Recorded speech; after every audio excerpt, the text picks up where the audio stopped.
தூங்கும் புலியினை பறை கொண்டெழுப்புவோம், தூய தமிழரை தமிழ் கொண்டெழுப்புவோம், தீங்குறு பகைவர் இவரென நீக்குவோம், செந்தமிழ் உணர்ச்சியில் வேல் கொண்டு தாக்குவோம்.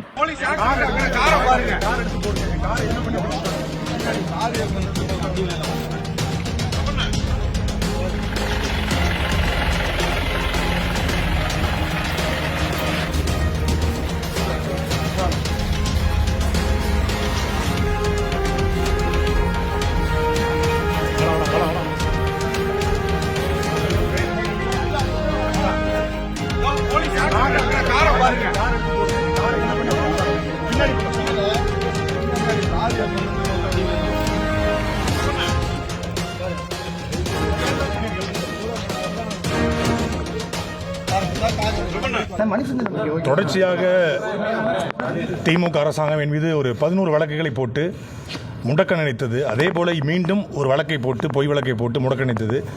நீதிமன்றத்தில் எங்களுடைய வாதங்களை எடுத்து வைத்தோம். அப்பட்டமான இது பொய் வழக்கு. இது 14 ஆண்டு கால எங்களுடைய நாம் தமிழர் அரசியலில் நாங்கள் பட்டியலின சமூக மக்களுக்கும் ஒடுக்கப்பட்ட சமூக மக்களுக்காக தான் அரசியல் செய்கிறோம்.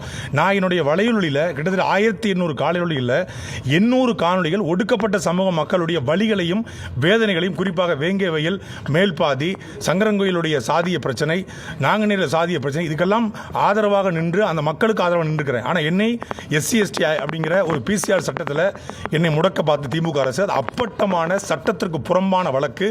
அந்த பாடல், நான் பாடிய பாடல் என்பது அதிமுக 31 ஆண்டு காலமாக அதிமுக தேர்தல் பிரச்சாரங்களில் பாடப்படுற பாடல், சமூக வலைதளங்களில் இருக்கிற பாடல். அதை நான் மேற்கோள் காட்டி பாளையங்கோட்டை சிறைநிலை அப்படிங்கிற பாடல் மூலமாகவும், உதயநிதி அப்படிங்கிற பாடல் மூலமாகவும் திமுக கட்சியை வளர்த்தது. அப்படி இப்படி ஒரு பாடல் இருக்கு. இதை அண்ணன் சீமான் பாடியிருக்காரு. இது அதிமுகவோட பாடலும் மேற்கோள் காட்டி தான் பேசினேன். நான் எந்த சமூகத்தையும் இழிவுபடுத்தி பேசல. குறிப்பாக அந்த சொல்லப்படுகிற சண்டாளர் என்ற சொல் ஒரு சாதிய சொல், அது இழிவான சொல் என்பது சத்தியமா எனக்கு தெரியாது. அதை நான் இன்றைக்கு தான் புரிந்து கொண்டேன். ஆனால் அந்த வார்த்தையை பயன்படுத்தி என் மீது வழக்கு போட்டாங்க. மாண்புமிகு நீதியரசர் அவர்கள் நேர்மையில் நின்று இந்த வழக்கு செல்லாது என்று என்னை விடுதலை செய்திருக்கிறார். இந்த FIR போட்டதை ஏற்றுக்கொள்ள முடியாதுன்னு சொல்லியிருக்கிறார். அவருக்கு நாங்கள் ரிமாண்ட் பண்ண முடியாதுன்னு சொல்லியிருக்காங்க. இதை இந்த வழக்கை உடனடியாக அந்த FIR நாங்கள் நீதிமன்றத்துக்கு போய் குவாஷ் பண்ணுவோம். அதே போல திமுக அரசாங்கம் இப்படி பேசுகிற நபர்களை எல்லோரையும் முடக்கிவிட்டால் இடிப்பாறை இல்லா ஏமாற மன்னன் கெடுப்பார் இலானும் கெடுங்கிறது போல யாருமே பேசக்கூடாது நினைக்கிறது அப்பட்டமான அடக்குமுறை. நீங்கள் பாஜகவை பார்த்து பாசிசம் சொல்றீங்க. நீங்க எனக்கு பண்ணதுக்கு பேர் என்ன? இன்னைக்கு என்னுடைய இன்னோவா கிறிஸ்டா காரை திட்டமிட்டு என்னோட காரில் அழைச்சி வந்தாங்க. டெம்போ டாலரை தான் அரெஸ்ட் பண்ணி கூட்டு வரோம். எனக்கு அழைப்பானை அரசு, அதாவது அழைப்பானை F41A சம்மன் கொடுக்கப்படலை. நான் குற்றாலத்தில் பதுங்கி இருந்தா சொல்றேன். நான் என் வீடு கெட்டுவதற்காக வீராணத்துக்கு சொந்த ஊருக்கு போயிருந்தேன்.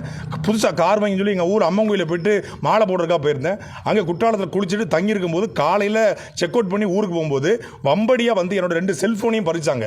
இந்த வழக்குக்கும் என் செல்ஃபோனுக்கும் எந்த சம்மந்தமும் கிடையாது. நான் பேசுனது பொது மேடையில், அது எல்லா ஊடகத்திலையும் அவைலபிள் இருக்கு. ஆனால் என் செல்ஃபோனை பறித்து வம்படியாக ஏன் காரில் என்னை கூட்டு வந்தாங்க.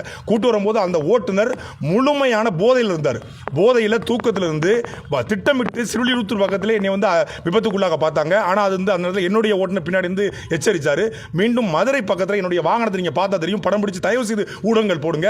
ஒரு ஊடகவியலாளருக்கு, ஒரு கட்சியினுடைய பேச்சாளருக்கு உயிருக்கு ஆபத்து இருக்கிறது. என்னை திட்டமிட்டு இந்த அரசாங்கம் கொலை செய்ய பார்த்தது.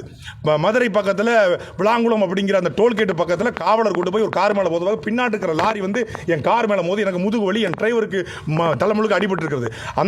அந்த வண்டி அதுக்கப்புறம் உடஞ்சதுக்கு பிறகு திருப்பி டெம்போ டாலரில் என்னை ஏற்றிட்டு வராங்க. முழுக்க இந்த அரசாங்கம் என்னை கொலை செய்ய பார்க்கறது. இந்த அரசியலும் எனக்கு உயிருக்கு பாதுகாப்பு இல்லை. தயவு செய்து நீதிமன்றங்கள் எனக்கு உயிருக்கு பாதுகாப்பு கொடுக்கணும்னு நான் கேட்டுக்கிறேன்.